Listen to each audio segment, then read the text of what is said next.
have this one about as full as I can get it. I probably could get one more in a couple of places, but some of them are really close, and trying to get one more in might make it too tight. So I'm going to stop right here. Okay, so the next step is to pull each loop off. And I think the easiest way to do that is to use your needle and go around the back or around the side and lift them off like that. Now, when you lift them off, I'm going to come from the back up through that loop. From the back up through that loop. Okay, let's take off the next one. Sometimes it's easier to pull it from here. Sometimes that's too much of a stretch, and it's easier to get it off from the side. And again, that's why I come from the back, is because I already have that once I have that loop in. We're going to go always back to front.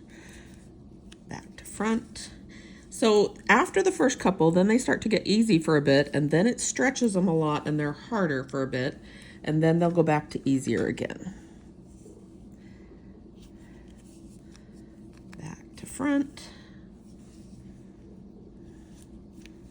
Back to front. It doesn't require that you go back to front, but we are going to cinch these together, so we do have to weave in and out of them, and I like the back to front because, as I showed you, that's almost what you're doing when you pull them off anyway. Back to front. Back to front. Now, if you're not going to make it into a ball, you would do the same process, but instead of doing the back to front, you would just pull it off. When you do it like that, that's how you can make it do this one right here. I just pulled it off everywhere. And that's how I got this one. That was the little loops that were sticking out like that. And then I just tacked this one down over top of the loops all the way around and left that one. Okay, but if we're going to cinch them up and turn it into a ball, that's why this part's necessary. Back to front. Back to front.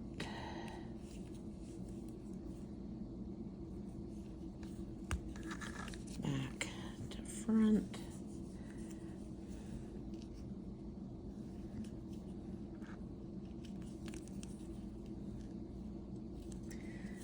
Okay, that one kind of got loose and was hard to get under, but that's okay. It isn't going to go anywhere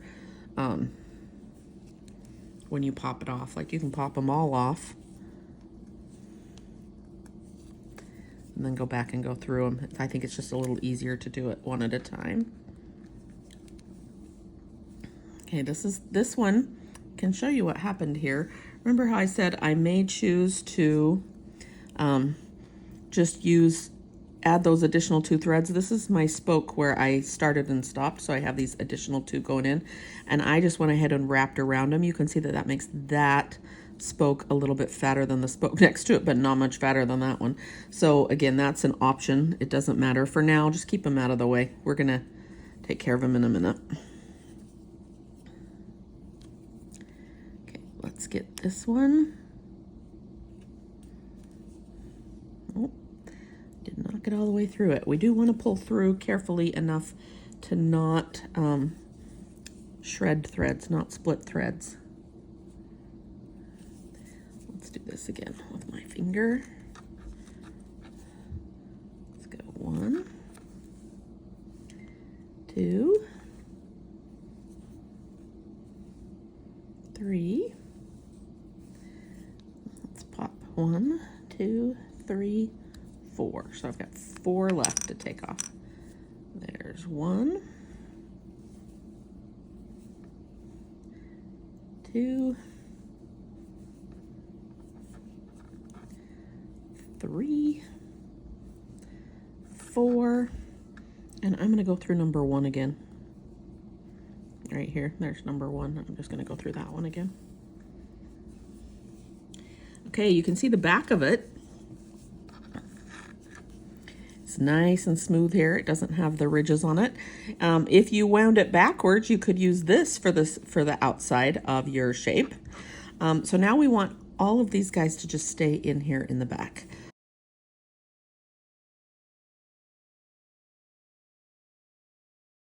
we're going to kind of wad them up like that because we are going to cinch this tight and make it a little ball like this. So I'm going to start pulling a little bit to cinch it up. Now, when you cinch it up, you can try and cinch it tight. It'll be a smaller ball, or you can cinch it loose a little bit like this one. Oh, there are there's pins in that one before I squish it. This one I left a little bit of the space open because I knew that the project that I was working on, I was not going to have to worry about tacking down the sides like this because they go down into my pot far enough that that's not a problem. So on that one, it was okay if I left it open a little bit. If you're going to stitch it down, let me find one where I stitched them down. These guys, I stitched down all the way around. So them on these, I pulled it as tight as I could to the middle so that I wouldn't have any of the stuffing or batting showing. Okay, if you look super close, you can see one right there. Come on, in focus. There we go. So yeah, what you're gonna do with them depends on how tight you need to pull that. So I've cinched it up a little bit. I'm gonna take these 2 threads, that's the one that was our original one from the middle, and our extras there, and tuck them down in as part of the stuffing. If you've started and stopped a few times, that's what you'll do. And then we need just a little bit of fiber fill for the inside of it. Not very much. We really don't need much. If you want it to stand up a lot, then you're going to want more fiber fill. If you want it to be kind of big and round. If you just want it to be flat, you can take this and put it over top of a disc, a cardboard disc, a plastic disc, a button, whatever you want, and it will leave it flat like this, a little bit flat, with just your ridges poking out around the edges, and the rest of it will be cinched around. So you have a couple of different options at this point, because that looks really attractive if you wanted to just have that for a texture for the center of a flower or something like that. But to make it be the ball, we're going to take all of this stuffing and put it in and then cinch it up. Keep tucking it in. I may have too much here.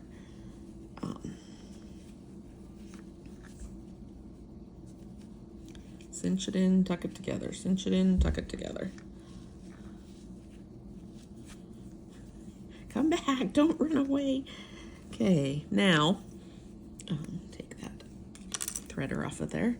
Then now that I've gone all the way around, I kind of try to do a crisscross pattern. So I would go directly across from where it came out and hook through not just this thread that we're pulling here, but I also hook through a loop over there. So we're going to hook through that loop over there. And then I'm going to come to this side, hook through the loop and over the thread, and this side, and hook through the loop, a loop and the thread. Well, that's not quite square. Let's try that one. And this part, again, how tight you pull this part depends on how round of a ball you want in the end and how much of your bottom of your ball needs to be finished. So let's pull that together. When you first start, it'll look a little ski-wampus because the only places it's pulling in are where we've got it. So it'll kind of have little bulbs to it. So just keep weaving those stitches back and forth and keep pulling them snug. And that'll help it kind of round out more. Let's go over here for one. Let's go up here for one. This part's kind of sticking out, so I'm gonna snag one up here, down to here.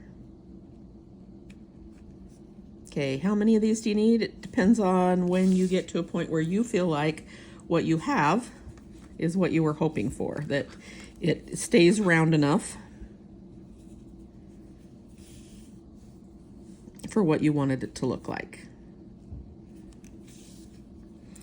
If you are gonna, again, attach it down to a quilt, then you need them pulled in pretty tight because you don't want the rest of it to be seen. So you want it to stay like a ball. If you are going to put it into something, or if you want it to be flat, kind of like this, then you probably have enough tucked under right here that you could just stitch it down through this edge and it won't show, but there's your, let's Let's make a taller one right here. There's your little cactus. Okay. I leave this tail on. I usually tie it off here somewhere, but I leave the tail on so that I can attach it down. But to be fair, even after I left the tail on so that I could attach it down, I tied it off and put 2 tails through so that it had 2 tails on it to sew it on. But you could just leave the one and go ahead and sew it on all the way around. All right. I don't have great fiber fill in here, so it's kind of, oh, there we go, a little lopsided, but that's our little ball cactus. Okay, if you would like to know what some of the other things you can do with these looms are, I have those in the other videos. How you can make flowers like these guys.